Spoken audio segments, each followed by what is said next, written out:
Were you surprised? Looking in the direction of the voice, John and his mother were standing there. Hey, what's going on here? To my question, John and his mother snorted in response. We're moving in with Mom. We threw out your stuff. If you don't like it, leave. That's right, we don't need a daughter-in-law who doesn't care about her husband. Get out now. And we don't need that unattractive grandchild of yours either. But, this house. I was about to talk about the house, but I realized something and stopped. Maybe driving them out of this house isn't a bad idea. Well, you're gonna regret this later.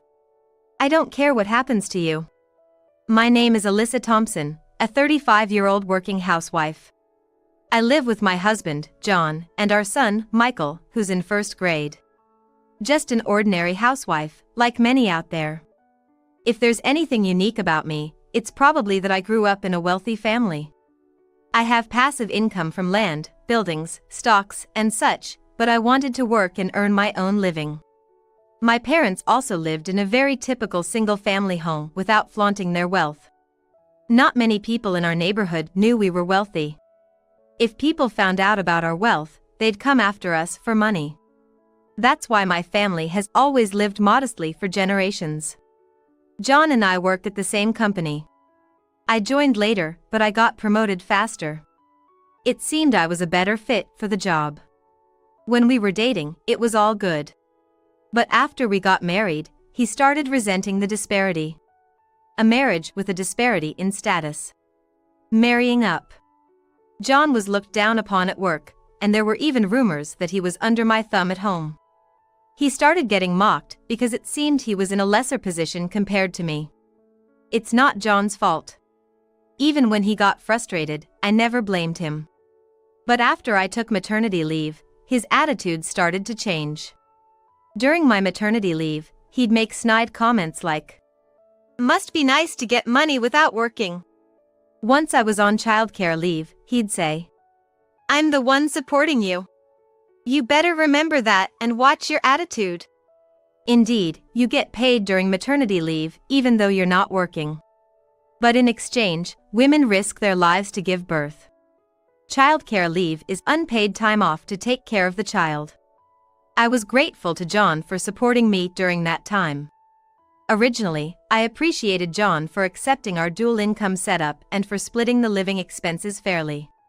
So there was no need for him to flaunt his dominance. I was saddened by John's change in attitude.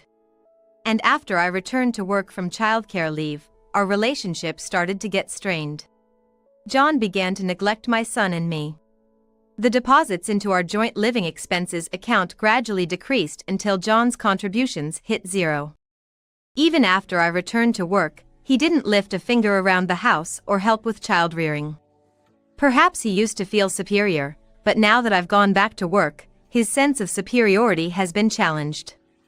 At work, since I'm the boss, there are times I have to be strict, even with my husband, regarding matters within my purview. This includes things like business-related warnings, but I try my best to do it discreetly, away from the eyes of other employees. I wonder if John thought I should overlook things simply because he's my husband. I try to act naturally, but it seems even that doesn't sit well with him. I'm always wondering how we can become a harmonious family again. What bothers me just as much as John's attitude is the presence of my mother-in-law, Kate. She's one of those mothers-in-law who adores her son and constantly criticizes everything I do, never missing a chance to put me down. When we got married, she even criticized me for having a higher position at work than John. Oh my, for a woman to claim she's a manager, higher than John? What was she thinking? How could a woman like that even think of marrying my dear John? Women should be modest, walking behind their husbands. Such a dated view on women, and Kate shouted it out loud. I'll never forget that shock. Especially since John started to ignore me and Michael, Kate's snide comments have gotten worse. Maybe John, when visiting his family home, filled Kate's ears with bad stories about me. Even when I reported going back to work, Kate's sarcasm was relentless. Leaving such a small child and going to work? Don't you have any maternal feelings? Oh right, a child born to a woman like you can't be cute. And she didn't even bother with Michael after saying that. Being her direct grandson, and a boy at that, I thought Michael would at least be doted on by her. But that wasn't the case. I feel so sorry for Michael, treated poorly just because I am his mother. Michael doesn't talk about his father or grandmother. Being in first grade, he must have sensed the ill will directed at him by his father and grandmother. My parents absolutely adore Michael. They love him so much that they would say, "I could eat him up and not feel a thing." They've made and played with toys together, and have let him participate in events like making s'mores at campfires. They always talk to him, and listen to his stories with a smile. That's why Michael seems to prefer being at my parents' home over our own. He often stays there for long periods during summer breaks. It's curious how different the two sets of grandparents can be. I really don't know what to do. Lately, John's behavior has been suspicious. After work, he's been spending a lot of time at his mother Kate's place, seemingly up to something. Not long after John and I got married, his father passed away. So, now Kate lives alone. She probably can't contain her happiness that John is visiting her. She seems to be fussing over him a lot. John eats dinner and even takes his showers at Kate's house, which means less work for me. But I can't shake off this bad feeling. What could John be plotting? The only thing I can think of right now is that he might be considering moving in with Kate.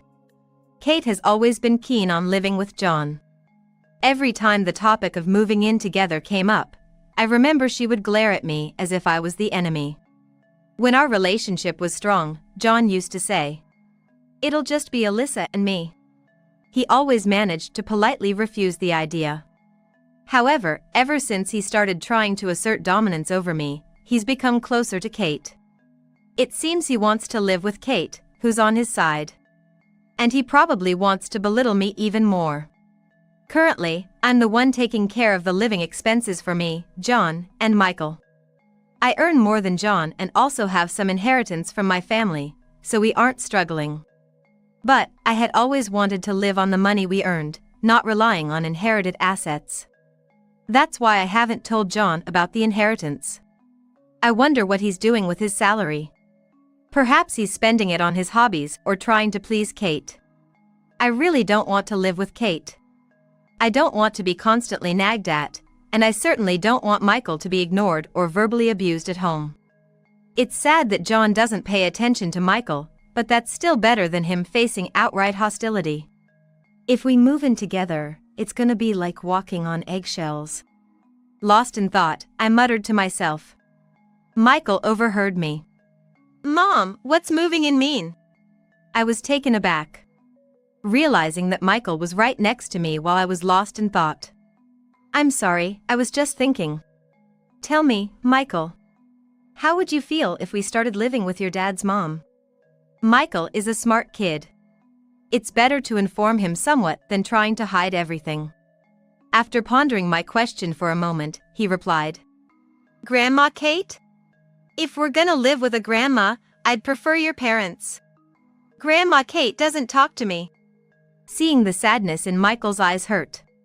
He must have wanted attention from Kate, even though she's the way she is. This made me both sad and angry. How could she treat her own grandchild this way? One day, as these concerns weighed on me, something decisive happened. When I returned home from work, Michael rushed out to me. Mom, Dad's doing strange thing." Seeing how flustered Michael was, I had a sinking feeling. What happened? What did your dad do? Michael pointed to the garden from the front door.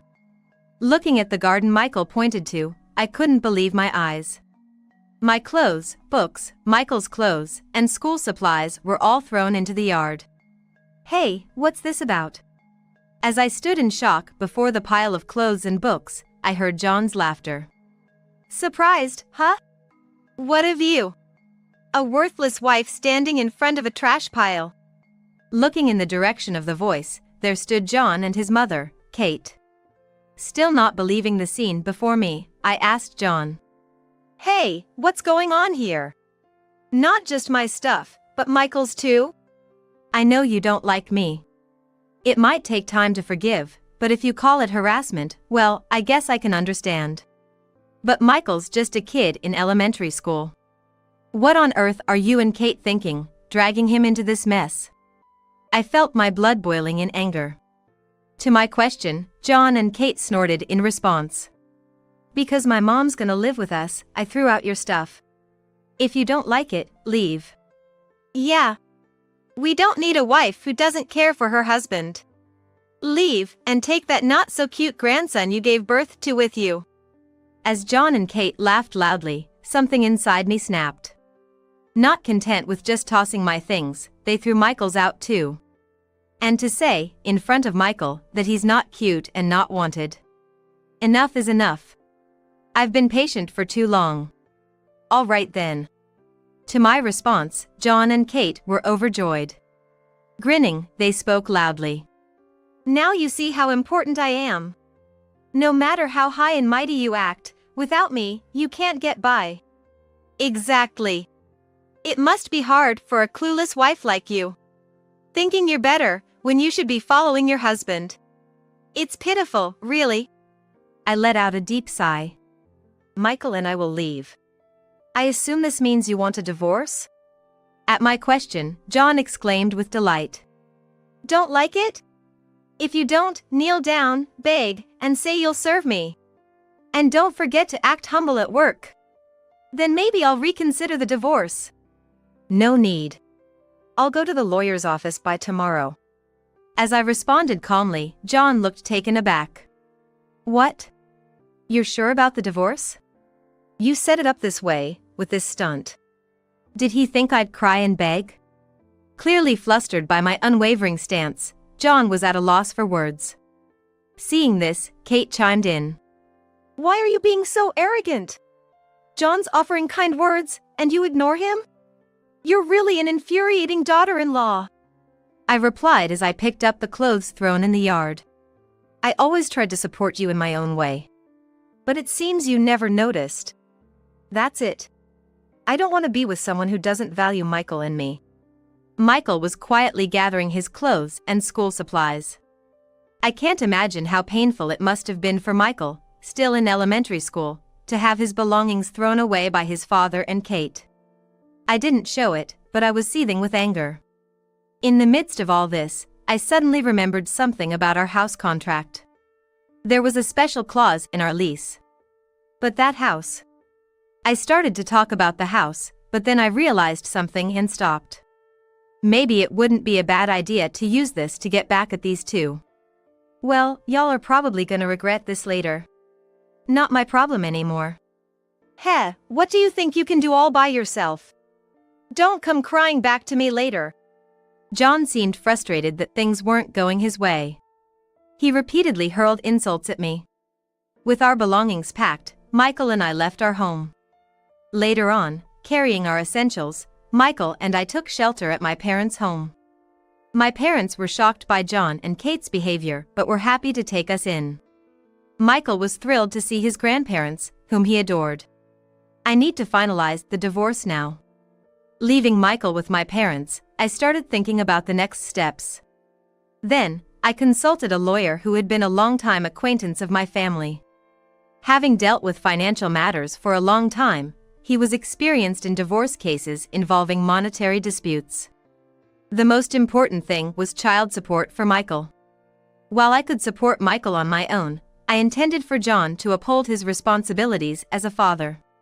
The next day, I returned to our former home with the lawyer. At our old place, John was quickly setting up to live with Kate. Kate, with a wide grin, greeted us. I laid out the divorce papers on the table for John to sign. He quickly filled them out, seemingly eager to be free. Then the lawyer started explaining the child support. The mention of child support made John and Kate erupt. Child support? I've been embarrassed because of you, and now I have to pay? What a pitiful woman. All you think about is taking money from John. John, you don't owe her a dime. Quite the predictable reaction. Regardless of what you think, Michael is John's son and your grandchild, Kate. I'll go to court if necessary. At my words, John stood up in anger. But the lawyer calmed him down and explained the reasonableness of the amount. Damn, if we didn't work at the same company, I could have handled this differently. John muttered in frustration. Of course. Since we work at the same place, if word got out that John was dodging child support, it'd be a scandal. To which I added, oh, speaking of which, now that we've got the divorce papers, we're nothing to each other. Starting tomorrow, I'm gonna treat you just like any other employee. Now that you're not my husband, I don't have to protect your image. Upon hearing this, John went pale. That's right. To protect his image as my husband, I used to give him feedback privately or subtly within our casual conversations. But the truth is, John isn't that competent in his job. He gets scolded almost daily by other supervisors. Seems he finally realized how much I'd shielded him. From now on, he'll be scolded by his ex-wife, too. And he'll be laughed at and looked down upon by other employees. Imagining that, he fell silent. After the divorce was finalized, I started taking measures against John and Kate. First, I transferred all the bills I'd been covering, like rent and utilities, to John. Then, I sent him an eviction notice. Hey! What's this eviction notice? Why is it coming in your name? A few days later, John called after receiving the eviction notice. Well, it was time for the lease renewal, and I decided not to renew it. Even if you wanted to continue, I'd decline. It's a house I'm renting out under my name, so it makes sense, doesn't it? What? It's under your name? It was clear from the other side of the phone that John was flabbergasted. In fact, the house he had been living in was under my name, Alyssa. I inherited it as part of my assets and had been renting it out. I wasn't sure what kind of reactions I'd get if John or my former mother-in-law, Kate, found out it was under my name. They might start to rely on the assets and passive income one possess. Especially John, he'd probably quit his job and live a lavish lifestyle. And Kate would likely spend as if saying, my daughter-in-law's money is my money. So, I had been effectively paying rent to myself. Well, if it's your house, there shouldn't be a problem with me living there. We're married after all. Married? What are you talking about? I already filed for divorce. You and I are complete strangers now. I'm not the type to let a complete stranger live in my house for no reason. Please move out by the specified date. Finally, doubt crept into John's words. Hold on, what do you mean your house? Even if you hold a higher position than me, you're just another employee. Moreover, this is the house we lived in since we got married. Well, maybe you didn't notice because I never told you, but my family has always been wealthy. We own various properties, like lands and condos, and some are under my name. At my words, John seemed to be taken aback. The ex-wife he always saw as a foe was, in fact, a wealthy heiress with properties. Yet she still worked, and if he was with her, he'd never have to worry about money. Maybe thinking that, John flipped his stance. Hey Alyssa, can we give it another try? This time, I'm gonna treat you right and we won't live with my mom. What do you say? Quite the about face. Who would want to start over after all that? Letting it all out, I let him have it. You think I'd ever reconsider things with someone who changes their attitude on a dime? You always said how humiliated you felt because I had a better job and earned more. It's over, I'm moving away from such a person. Good for you, no more shame to bear. I yelled with all I had and hung up. Phew, that felt good. I can't wait to see what happens with John and Kate. From then on, things seemed to have gone downhill for John and Kate. They struggled to find a new place to live. While I gave them some time before the eviction, they dragged their feet and didn't bother finding a new place. So, after the eviction, they had to look for a place while carrying all their stuff. Apparently, it looked pretty ridiculous. Some of our colleagues even saw it, and word spread about them getting kicked out of their house. And now, he had to face me at work. John seemed deeply humiliated. Damn it. If Alyssa would just reconsider, I wouldn't have to go through this. Maybe I should quit this uncomfortable job and move to another company. But quitting wasn't easy for John. He had chosen to live with Kate, which meant he had to cover living expenses for both of them now. For John, who had been relying on me for living expenses for years, it would be tough. Almost all of his income would now go to bills. He seemed super stressed. Even Kate, who he was once close with, their relationship soured. She had been hoping for a relaxed life, having me handle all the household chores.